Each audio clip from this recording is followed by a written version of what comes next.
Hi everyone, welcome to my channel. ಇವತ್ತು ಆ, ಕೂರ್ಗ್ ಸ್ಟೈಲ್ನಲ್ಲಿ ಅಕ್ಕಿ ರೊಟ್ಟಿ ಹೇಗೆ ಮಾಡೋದು ಅಂತ ಹೇಳಿ ನೋಡೋಣ. ಮತ್ತು ಸೌದೆ ಒಲೆಯಲ್ಲಿ ಆರಿಸ್ತಾ ಇರೋದು ಅದು ಇನ್ನೊಂದು. ಆ ವಿಡಿಯೋ ಇಷ್ಟ ಆದರೆ ಲೈಕ್ ಮಾಡಿ, ಚಾನಲ್ಗೆ ಸಬ್ಸ್ಕ್ರೈಬ್ ಮಾಡ್ಕೊಳ್ಳಿ. ಅಕ್ಕಿ ರೊಟ್ಟಿ ನಮ್ಮ ಕೊಡಗಲ್ಲಿ ಸ್ಪೆಷಲ್ ಒಂದು ಡಿಶ್. ಹೇಗೆ ಮಾಡೋದು ಅಂತ ಹೇಳಿ ನೋಡೋಣ. ಮೊದಲೊಂದು ಅಗಲವಾದ ತಟ್ಟೆ ತೊಗೊಂಡಿದ್ದೀನಿ. ಇದಕ್ಕೆ ಅನ್ನವನ್ನು ಹಾಕ್ಕೊಳ್ತಾ ಇದ್ದೀನಿ. ಇವಾಗ ನಾನಿದು ಮಧ್ಯಾಹ್ನ ಮಾಡಿರೋ ಅನ್ನ ಈವ್ನಿಂಗ್ ರೊಟ್ಟಿ ಮಾಡ್ತಾಯಿದ್ದೀನಿ. ನೈಟ್ ಉಳಿದಿರೋ ಅನ್ನದಿಂದ ಮಾರ್ನಿಂಗ್ ಮಾಡ್ಕೊಳ್ಬೋದು. ಅಕ್ಕಿ ಹಿಟ್ಟು ಮತ್ತು ಅನ್ನ ಎರಡನ್ನು ಮಿಕ್ಸ್ ಮಾಡಿ ಮಾಡೋಂಥದ್ದು ಇದು. ನಾನು ಅನ್ನ ಮಾಡುವಾಗಲೇ ಉಪ್ಪು ಹಾಕ್ಕೊಂಡಿರೋದ್ರಿಂದ ಉಪ್ಪು ಇವಾಗ ಹಾಕ್ಕೊಂಡಿಲ್ಲ. ನೀವು ಸಪೋಸ್ ಅನ್ನಕ್ಕೆ ಉಪ್ಪು ಹಾಕ್ಕೊಂಡಿಲ್ಲ ಅಂತ ಹೇಳಿದರೆ ಈ ಸಮಯದಲ್ಲಿ ಒಂದು ಸ್ವಲ್ಪ ಉಪ್ಪನ್ನು ಹಾಕ್ಕೊಳ್ಳಿ. ಇವಾಗ ಅಕ್ಕಿ ಹಿಟ್ಟು ಹಾಕ್ಕೊಂಡು ನೀಟಾಗಿ ಒಂದ್ಸಲ ಮಿಕ್ಸ್ ಮಾಡಿಕೊಂಡು ಚೆನ್ನಾಗಿ ನಾದ್ಕೊಳ್ಬೇಕು. ಅಂಗೈ ಸಹಾಯದಿಂದ ಚೆನ್ನಾಗಿ ನಾದ್ಕೊಳ್ಬೇಕು. ಅಕ್ಕಿ ಪುಡಿ ಹಾಕ್ಕೊಳ್ತಾ ನಾದ್ಕೊಳ್ಬೇಕು. ತುಂಬ ಗಟ್ಟಿನೂ ಮಾಡ್ಕೊಳ್ಬಾರ್ದು. ಅಂದರೆ ತುಂಬ ಪುಡಿ ಜಾಸ್ತಿ ಆಗಿಬಿಟ್ರೆ ಗಟ್ಟಿ ಆಗಿಬಿಡುತ್ತೆ, ರೊಟ್ಟಿ ಚೆನ್ನಾಗಾಗಲ್ಲ. ಮತ್ತು ತುಂಬ ಕಮ್ಮಿ ಆದ್ರೂ ತಟ್ಟೆಗೆಲ್ಲ ಅಂಟ್ಕೊಳ್ಳುತ್ತೆ. ಮತ್ತು ನಾವು ಪ್ರೆಸ್ ಮಾಡಿದಾಗ ಅಲ್ಲಿಂದನೂ ಪ್ಲಾಸ್ಟಿಕ್ಕಿಂದನೂ ತೆಗಿಯೋದಕ್ಕೆ ಆಗಲ್ಲ. ಅದು ಕೂಡ ಚೆನ್ನಾಗಿ ಅನಿಸಲ್ಲ. ಒಂದು ಕೈಗೆ ಅಂಟ್ಕೊಳ್ಳದೆ ಇರೋಷ್ಟು ಟೆಕ್ಸ್ಚರ್ಗೆ ಬಂದರೆ ಸಾಕು. ಅಕ್ಕಿ ಪುಡಿನ ಹಾಕ್ಕೊಳ್ತಾ ಚೆನ್ನಾಗಿ ನಾದ್ಕೊಳ್ಬೇಕು. ಇದನ್ನ ತುಂಬ ಹಾಕ್ಕೊಂಡಿರೋದ್ರಿಂದ 2 ಪಾರ್ಟ್ ಮಾಡ್ಕೊಳ್ತೀನಿ. ಆವಾಗ ಈಸಿ ಆಗುತ್ತೆ ಅಂತ ಅಷ್ಟೇ. ಇವಾಗ ಚೆನ್ನಾಗಿ ನಾದ್ಕೊಳ್ಬೇಕು. ಅಕ್ಕಿ ಮತ್ತು ಅನ್ನ ಮತ್ತು ಅಕ್ಕಿ ಪುಡಿ 2 ಕರೆಕ್ಟಾಗಿ ಮಿಕ್ಸ್ ಆಗೋ ಥರ ನಾದ್ಕೊಳ್ಬೇಕು. ನೋಡಿ, ಮತ್ತೆ ಅಕ್ಕಿ ಪುಡಿ ಹಾಕ್ಕೊಳ್ಳೋದು, ನಾದ್ಕೊಳ್ಳೋದು, ಈ ಥರ ಮಾಡ್ಬೋದು. ಅಕ್ಕಿ ರೊಟ್ಟಿ ಎಲ್ಲದಕ್ಕೂ ಸೂಟ್ ಆಗುತ್ತೆ. ಯಾವ ಕರಿನೇ ಆಗಿರಲಿ, ಪಲ್ಯ ಆಗಿರಲಿ, ನಾನ್ ವೆಜ್, ವೆಜ್ ಎಲ್ಲದಕ್ಕೂ ಪರ್ಫೆಕ್ಟ್ ಅಂತಲೇ ಹೇಳ್ಬೋದು ಅಕ್ಕಿ ರೊಟ್ಟಿ. ಕೊಡಗಲ್ಲಿ 90% ಬ್ರೇಕ್ಫಾಸ್ಟ್ ರೊಟ್ಟಿನೇ ಇರುತ್ತೆ.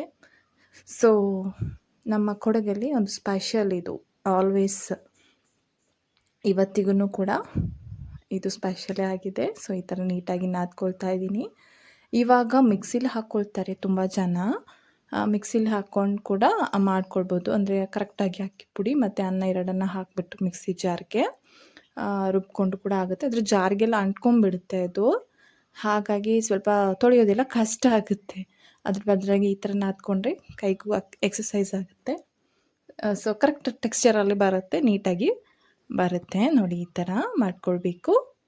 ಇವಾಗ ನಾನು ಎರಡನ್ನು ಕೂಡ ನೋಡಿ 2 ಪಾರ್ಟ್ ಮಾಡಿಬಿಟ್ಟು ಇದನ್ನ ರೆಡಿ ಮಾಡ್ಕೊಂಡಿದ್ದೀನಿ. ಇದನ್ನ ಒಂದು ಮೀಡಿಯಮ್ ಸೈಜ್ಗೆ ಬಾಲ್ ಥರ ಮಾಡ್ಕೊಳ್ಬೇಕು. ನಂತರ ಅದನ್ನ ಮತ್ತೆ ಈ ಥರ ರೌಂಡ್ ಶೇಪಲ್ಲಿ ಬರೋ ಥರ ಮಾಡ್ಕೊಳ್ತಾ ಇದ್ದೀನಿ.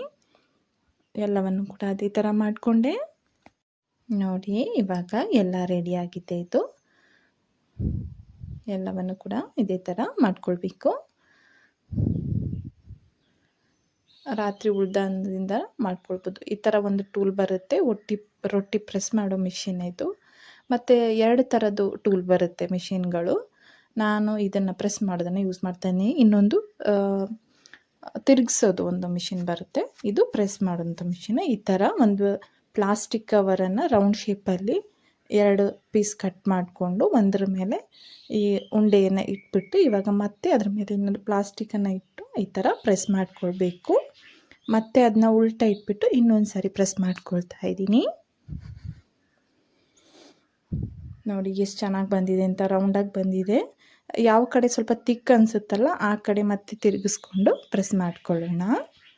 ನೋಡಿ ಎಷ್ಟು ಚೆನ್ನಾಗಿ ಬಂದಿದೆ. ಇವಾಗ ಇದು ರೆಡಿಯಾಗಿದೆ. ಮೇಲೆ ಪ್ಲಾಸ್ಟಿಕ್ ತೆಗೆದ್ಬಿಟ್ರೆ ಆಯಿತು. ನೋಡಿ ಎಷ್ಟು ಚೆನ್ನಾಗಿ ರೆಡಿಯಾಗಿದೆ ಅಂಥೇಳಿ. ನೋಡಿ, ಇದನ್ನ ತೆಗಿಯೋದಕ್ಕೂ ಕೂಡ ಈಸಿ. ಎಣ್ಣೆ ಹಾಕೋದೇನು ಬೇಡ. ಎಣ್ಣೆ ಹಾಕಿದ್ರೆ ತುಂಬ ಅಗಲವಾಗಿ ಹೋಗಿಬಿಡುತ್ತೆ. ಇವಾಗ ತೆಕ್ಕೊಳ್ತಾ ಇದ್ದೀನಿ. ಇವಾಗ ಒಲೆ ಮೇಲೆ ಕಾವಲಿನ ಕಾಯಿಗೆ ಇಟ್ಕೊಂಡಿದ್ದೀನಿ. ಕಾದ್ಮೇಲೆ ನಾವಿವಾಗ ಪ್ರೆಸ್ ಮಾಡಿ ಇಟ್ಕೊಂಡಿರೋಂಥ ರೊಟ್ಟಿನ ಹಾಕ್ಕೊಳ್ತಾ ಇದ್ದೀನಿ. ಇವಾಗ ಒಂದು ಸೈಡ್ ಆರಿದ ಮೇಲೆ ಇದನ್ನ ಉಲ್ಟಾ ಹಾಕ್ಕೊಳ್ಬೇಕು. ನಂತರ ಕೆಂಡದಲ್ಲಿ ಇದನ್ನ ಇನ್ನೊಂದು ಸಾರಿ ಬೇಯಿಸ್ಕೊಳ್ಳುವಂಥದ್ದು, ಆಯಿತಾ. ಮತ್ತು ಅಕ್ಕಿ ರೊಟ್ಟಿ ಒಲೆಯಲ್ಲಿ ಮಾಡಿದ್ರೆ ತುಂಬ ಚೆನ್ನಾಗಿರುತ್ತೆ. ಗ್ಯಾಸಲ್ಲಿ ಕೂಡ ಮಾಡ್ಬೋದು. ಗ್ಯಾಸಲ್ಲಿ ಅಂತೆ ಒಂದೇ ಸಲ ಬೆಂಕಿ ಬಂದುಬಿಡುತ್ತಲ್ವ, ಹಾಗಾಗಿ ಬೇಗ ಉಬ್ಬುತ್ತೆ. ಬಟ್ ಅದು ಬೇಗ ಸಾಫ್ಟ್ ಕೂಡ ಆಗುತ್ತೆ. ಆವಾಗವಾಗ ತಿನ್ನಬೇಕು. ನೋಡಿ, ನನ್ನ ಕುತ್ತಿ ಇಲ್ಲೇ ಬಂದು ಮಲ್ಕೊಂಡಿದೆ. ಒಲೆ ಮುಂದೆನೇ ಕೆಲಸ ಒಂದು. ಇವಾಗ ನೋಡಿ ರೆಡಿಯಾಗಿದೆ. ಬ್ಯಾಕ್ ಸೈಡ್ ಏನಿರುತ್ತಲ್ಲ ಅದನ್ನು ಕೆಂಡದಲ್ಲಿ ಫಸ್ಟ್ ಆರೋದಕ್ಕೆ ಇಟ್ಕೊಳ್ತಾ ಇದ್ದೀನಿ. ಮತ್ತು ಅದನ್ನ ಉಲ್ಟಾ ಮಾಡಿ ಬೇಯಿಸ್ಕೊಳ್ಬೇಕು. ಚೆನ್ನಾಗಿ ಕೆಂಡದಲ್ಲೇ ಆರಿದರೆ ತುಂಬ ಚೆನ್ನಾಗಿರುತ್ತೆ ರೊಟ್ಟಿ. ಎಲ್ಲ ಕರಿಗಳಿಗೂ ಪಲ್ಯ ಎಲ್ಲದಕ್ಕೂ ಸೂಟ್ ಆಗುವಂಥ ಒಂದು ಡಿಶ್ ಅಕ್ಕಿ ರೊಟ್ಟಿ. 2 ಕಡೆ ಕೂಡ ನೋಡಿ ಕೆಂಡದಲ್ಲಿನೇ ಆರಿಸ್ಕೊಳ್ತಾ ಇದ್ದೀನಿ. ಮೇಲ್ಗಡೆ ಕಾವಲಿಯಲ್ಲಿರೋದನ್ನು ಫಸ್ಟ್ ಒಂದು ಸೈಡ್ ಹಾಕಿದ ಮೇಲೆ ಮತ್ತೆ ಇನ್ನೊಂದು ಸೈಡ್ ಉಲ್ಟಾ ಮಾಡಿ ಬೇಯಿಸ್ಕೊಳ್ಬೇಕು. ಇವಾಗ ಕೆಂಡದಲ್ಲೇ ಮತ್ತೆ ಇಡ್ತಾ ಇದ್ದೀನಿ. ರೊಟ್ಟಿ ತುಂಬ ಚೆನ್ನಾಗಿ ಆರುತ್ತೆ ಕೆಂಡದಲ್ಲಿ. ಗ್ಯಾಸಲ್ಲಿ ಕೂಡ ಮಾಡಬಹುದು, ಏನು ಪ್ರಾಬ್ಲಮ್ ಇಲ್ಲ. ನಾನು ಇವಾಗ ಒಲೆಯಲ್ಲಿ ಸೌದೆ ಒಲೆಯಲ್ಲಿ ತೋರಿಸ್ತಾ ಇದ್ದೀನಿ ಅಂತ ಹೇಳಿ ಏನೂ ಅಲ್ಲ. ರೊಟ್ಟಿನ ನೀವು ಗ್ಯಾಸಲ್ಲಿ ಕೂಡ ಮಾಡ್ಕೊಳ್ಬೋದು. ಅಂದರೆ ಫಟಾಫಟ್ ತಿನ್ನಬೇಕು. ಇಲ್ಲಿಂದ ಗ್ಯಾಸಿಂದ ತೆಗೆದ ತಕ್ಷಣ ತಿಂದರೆ ಚೆನ್ನಾಗಿರುತ್ತೆ. ರೊಟ್ಟಿ ಹಾಗೇನೆ ಆವಾಗವಾಗಲೇ ಮಾಡಿ ದೋಸೆ ಥರ ಬಿಸಿ ಬಿಸಿಯಾಗಿ ತಿಂದ್ರೇ ಚೆನ್ನಾಗಿರುತ್ತೆ. ನೋಡಿ ಇದು ಬ್ಯಾಕ್ ಸೈಡ್ ಇರುತ್ತಲ್ವ ಅದನ್ನೇ ಮೊದಲು ಆರಿಸ್ಕೊಳ್ಬೇಕು, ಬೇಯಿಸ್ಕೊಳ್ಬೇಕು. ನೋಡಿ ಎಷ್ಟು ಚೆನ್ನಾಗಿ ರೆಡಿಯಾಗಿದೆ ಅಂತ ಅಕ್ಕಿ ರೊಟ್ಟಿ. ನಮ್ಮ ಕೊಡಗಿನ ಎವರ್ ಸ್ಪೆಷಲ್ ಅಂತಲೇ ಹೇಳ್ಬೋದು.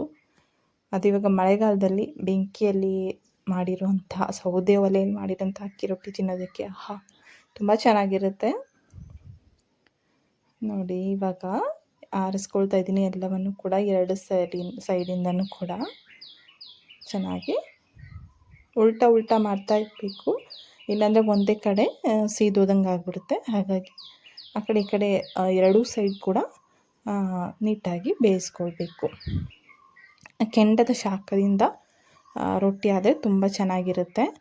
ಅದೇ ಇವಾಗ ಗ್ಯಾಸಲ್ಲಾದರೆ ಒಂದೇ ಸಲ ಬೆಂಕಿಯಲ್ಲೇ ಆರುತ್ತಲ್ವ, ಹಾಗಾಗಿ ಅದಷ್ಟು ಟೇಸ್ಟ್ ಅನಿಸಲ್ಲ.